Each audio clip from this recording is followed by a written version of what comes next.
আসসালামু আলাইকুম ওয়া রাহমাতুল্লাহি ওয়া বারাকাতুহু। সম্মানিত উপস্থিতি, আজকে আমি সূরাতুল ওয়াকিয়া এর ফজিলত সম্পর্কে একটি হাদিস শোনানোর জন্য। হাদিসটি শুআবুল ঈমানে বর্ণিত হয়েছে। হাদিস নাম্বার 2498। হাদিসের বর্ণনাকারী হলেন হযরত আব্দুল্লাহ ইবনে মাসউদ রাদিয়াল্লাহু তাআলা আনহু।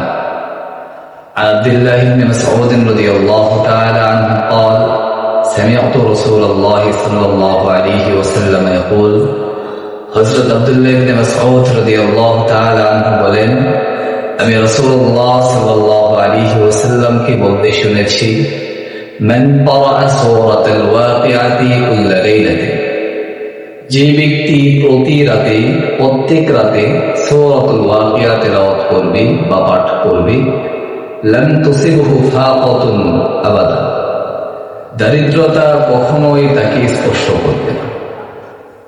এই সূরাতুল ওয়াকিয়ার বিশাল ফজিলত। আল্লাহ তাআলা আমাদের সকলকে এই সূরাতুল ওয়াকিয়া এর ফজিলত জেনে এবং বুঝে প্রতি রাতে সূরাতুল ওয়াকিয়া তেলাওয়াত করার তৌফিক দান করুন। আমিন। ওয়া আখিরু দাওয়ানা আলহামদুলিল্লাহি রাব্বিল আলামিন।